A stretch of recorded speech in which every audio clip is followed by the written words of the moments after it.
We ask the smith to strengthen our hands and our backs so we may finish the work required of us. We ask the crone to guide us on our journey from darkness to darkness. And we ask that Choi Yujin not be screwed out of what she's owed for the last damn time. I don't like survival shows. For a couple of reasons. Number one, I don't like getting attached to people and then watching them suffer.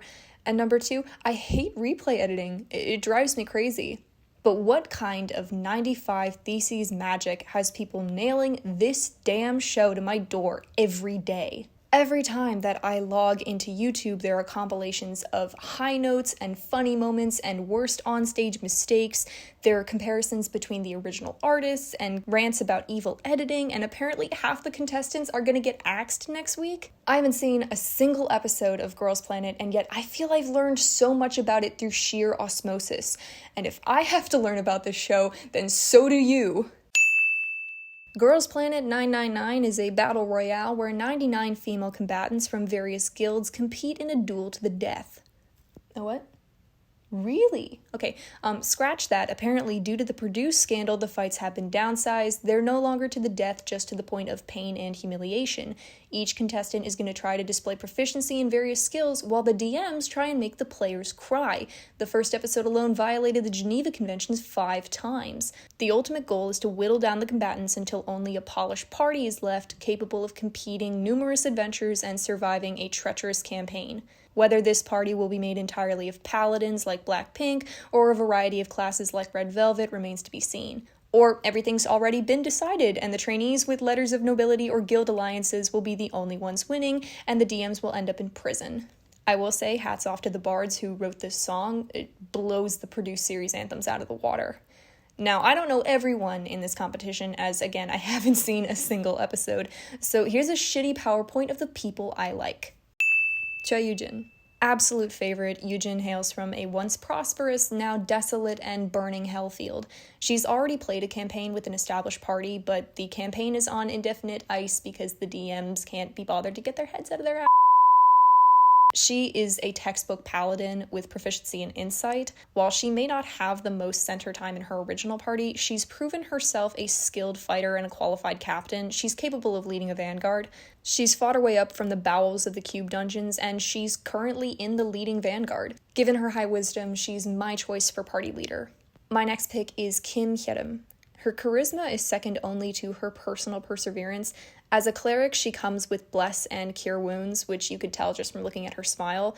Her skills are completely unique to her. Hers is the voice that sounds the way orange juice tastes. She has a shine of leadership to her, having passed through multiple campaigns before this competition. Now guildless, she's seeking to find the right party to give wisdom and charisma, so I'm with her all the way. My next pick is Shim Sungun, a rogue with an obvious proficiency in acrobatics. During her specialty event in single combat, Sungun murdered 15 people with one move of her hips. She's my choice for a swift performer with high dexterity and charisma. Now, I'm biased since she's my favorite in her current campaign. I feel like she's going to get ousted from the joust, but I just hope this brings some attention to her original party. My next pick is Tsai Bing, a ranger with range. There's something very effortless about the way Tsai Bing attacks. She's beyond proficient in both athletics and perception. Every frickin' clip I've seen of this girl has just been like precision and skill. I've only seen her group events, but I have a feeling she dominates single combat. My next pick is someone everybody's rooting for, who is, of course, Su Ruiqi. She's the most obvious presenting mage I've seen in any of the members. She has a very strong presence. She just makes magic happen. There are multiple iconic clips of her pulling off cantrips, and in episode 3, she killed a Balrog. That's a fact, don't look it up.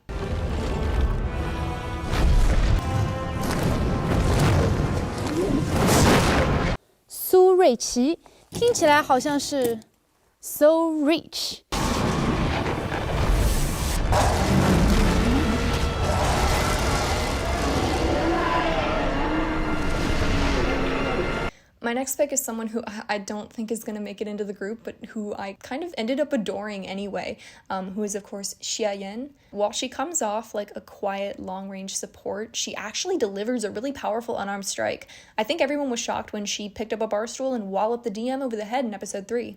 Get him a free drink, then. Not good that did. I can't tell if she's a druid or a rogue or a ranger, but I like her. She's brassy and fun and very elegant. Like, have you heard this girl sing? Maybe she's a bard. I don't know. It's hard to pick what she's best at. If ever I get into a bar fight, I want her on my side. My next pick is a name that I'm going to butcher. I'm so sorry, and that is Kishida Ririka. The only complete bard on this list, she is my top pick from the Japanese combatants. Bursting with extremely high performance and persuasion scores, she would be a great choice for any party seeking bright, happy misadventures. On top of that, she's incredibly graceful and can fool you with her expressions, so maybe she's got a little rogue in her. Her face is bright and happy, but she can move at a moment's notice. My next pick is Kawaguchi Yurina. This girl is the chosen one. Yurina does well in single combat and large party combat. She is consistent, she's unflinching, and she's also experienced, which is why she'd make a very solid foundation for a full campaign. At her first appearance, she single-handedly saved her party from a TPK. She is the prophecy child. This campaign very much could end up being just about her. Like, watch it happen. And finally, for my original 9, I have Ezaki Hikaru. Tiny barbarian. This girl can do serious damage. She's very calm and steady and has a lot of power to her movements, and she makes decisions. Like, there's nothing more frustrating than someone who can't make decisions during a critical round. I see her being proficient in intimidation, and from what I can sense of people's reactions and the clips I've seen, the guild is gunning hard for her to be a face in this party, so I think she's gonna make it. Since I know a few of these combatants are gonna get axed, I've selected some alternates. First up is Kim Chae-hyun. She's the perfect bard package. She single-handedly converted me to sweaters, proficient in owning my heart. I'm really sorry if I butchered this next girl's name, but my next pick is Shui Ziyin. Deep voice baby. She's so lovable from everything I've seen. I'm rooting for her debut all the way. This girl has fire, and she's got work ethic, and she wants it bad. Instant campaign. Put her in the party lineup. And then next, I have Sakamoto Mashiro. Paladin? Oh my god, Paladin? And I think she's going to make campaign. I really do. So no matter what, I win. I know the girls from the Cherry Bullet campaign are here. FNC is quite the guild, aren't they? Jia is perfect. She's the only multi-class in the entire show other than Chia-yen. Bahia is here, which is great to see. I knew she was going to show her face at some point in the industry, so good for her. I'm a bit confused about where they're going with her, because she's clearly good at long-range support, but they keep pushing her as some sort of like melee vanguard fighter. She works well in team events, even better than single combat, so I don't understand where they're going with her. She's got quiet courage, but for some reason everyone wants to be a paladin. I don't get it. Shen Xiaoting, classic paladin. You look at her and you're like, that's a paladin. I know Rena is here. I know she's here. I've seen no clips of her except like one fan cam floating around, but I know she's here. I love her. She's a great addition to any party. And the twins. Yeah, they're so entertaining. Every clip I've seen of them has just been delightful. I would love to see them dual wield.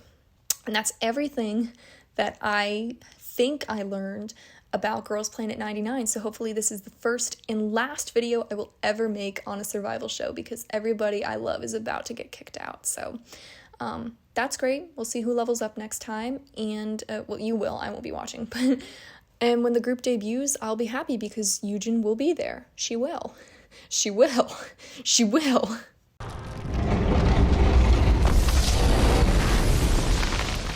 I am the servant of the secret fire, wielder of the flame of Arnor. Dark fire will not avail you, flame of Udun! Go back to the shadow.